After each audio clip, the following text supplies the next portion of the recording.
Subhanallah. আউযু বিল্লাহি মিনাশ শাইতানির রাজিম। বিসমিল্লাহির রহমানির রহিম। সমকামিতা এটা যে কত বড় একটা জঘন্যতম কাজ এবং জঘন্যতম অপরাধ, এটা হাদিস কোরআন যারা পড়ে একমাত্র তারাই জানে।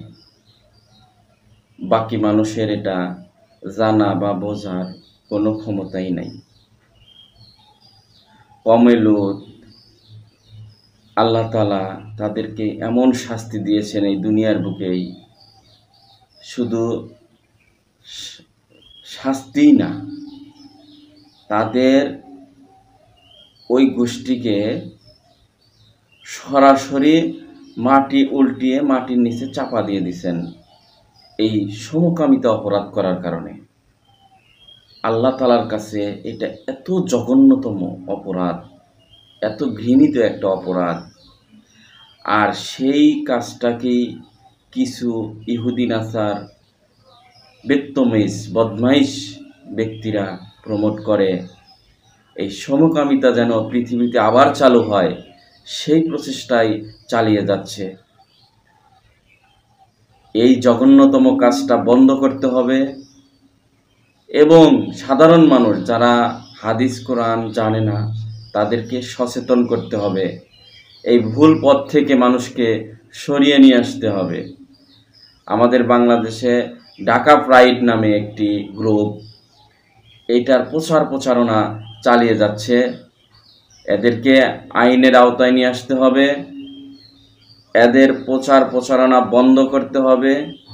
যদি কারো হাতে কোনো লিফলেট বা মৌখিকভাবে প্রচার করছে কেউ জানতে পারেন, দেখতে পারেন, বুঝতে পারেন, অবশ্যই তাকে ধরে নিয়ে আইন শৃঙ্খলা বাহিনীর হাতে তুলে দিবেন।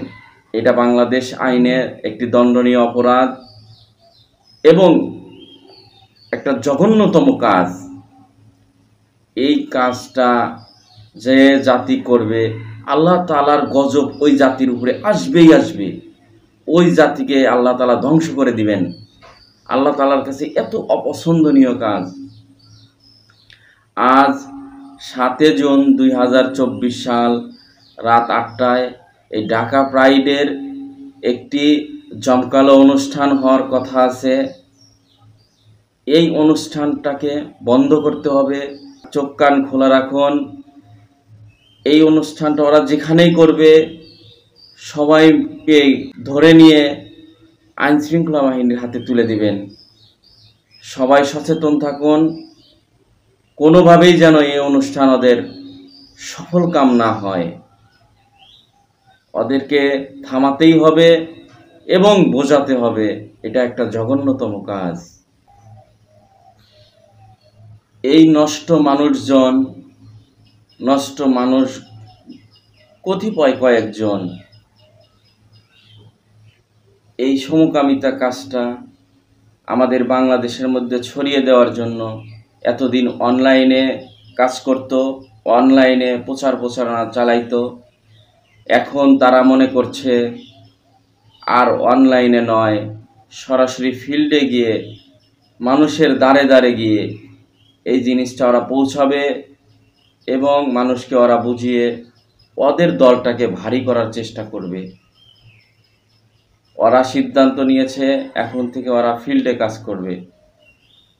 এটা কোনোভাবেই করতে দেওয়া হবে না। ইমানদার মুমিন মুত্তাকিন ভাইরা সচেতন থাকুন, এদেরকে থামাতেই হবে। আর এটা যেহেতু বাংলাদেশের আইনে একটি দণ্ডনীয় অপরাধ, আমি আইন শৃঙ্খলা বাহিনী এবং গোয়েন্দা বাহিনীকে অনুরোধ করব আপনারাও এ ব্যাপারে একটু সচেতন হন, এদেরকে আইনের আওতায় নিয়ে আসেন। এইরকম একটা জঘন্য কাজ যেন এই বাংলার বুকে না হয়, আপনারা সেদিকে সচেষ্ট থাকুন। যেহেতু বাংলাদেশের আইনে সমকামিতা একটি জঘন্যতম অপরাধ, আইনত দণ্ডনীয় অপরাধ, আমি আশা করি বাংলাদেশের আইন শৃঙ্খলা বাহিনী, গোয়েন্দা বাহিনী চোখ কান খোলা রাখবে এবং এদেরকে আইনের আওতায় নিয়ে আসবে ইনশাআল্লাহ। আশা করছি এবং আমি অনুরোধও করছি আপনারা এদেরকে আইনের আওতায় নিয়ে আসুন। এরকম একটা জঘন্য কাজ করতে দেওয়া হবে না, কারণ এই কাজ করার পরিণতি খুবই ভয়াবহ। আল্লাহ তাআলার আযাব গজব আসবেই আসবে, এটা অস্বীকার করার কোনো রাস্তা নাই। সবাইকে সচেতন হতে হবে, সাবধান হতে হবে।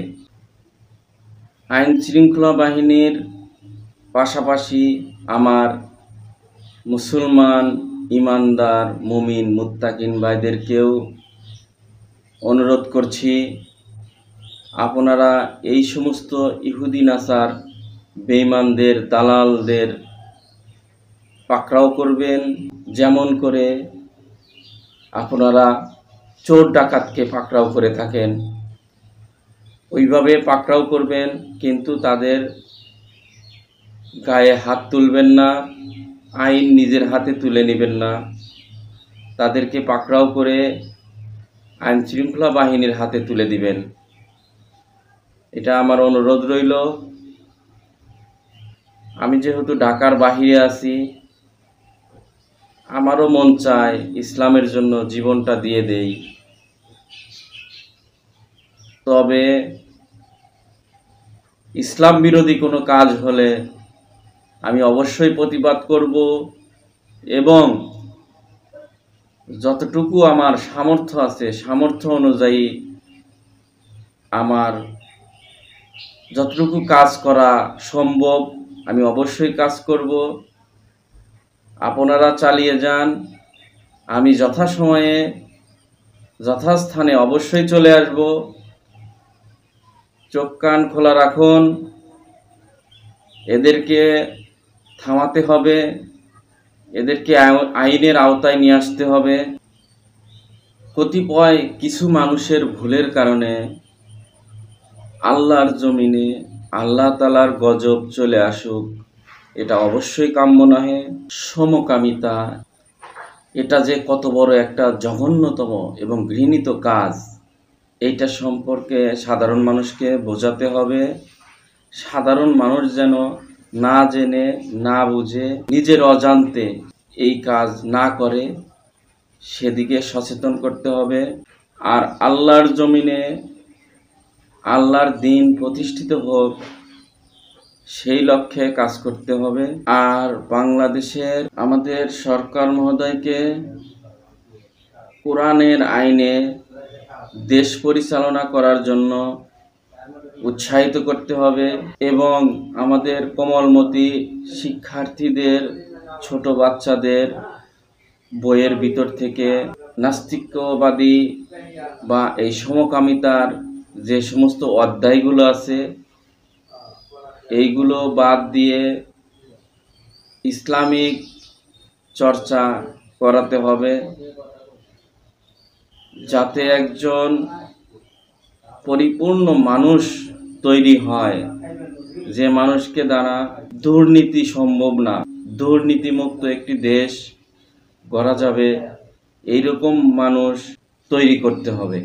আর সেদিকে বাংলাদেশ সরকারকেই পদক্ষেপ নিতে হবে। আর এটা একমাত্র কোরআনের আইনেই সম্ভব, মানুষ রচিত কোনো আইনে ভালো মানুষ তৈরি করা সম্ভব নয়। এটা সবাইকে বুঝতে হবে এবং মানতে হবে। নারায়ে তাকবীর, আল্লাহু আকবার।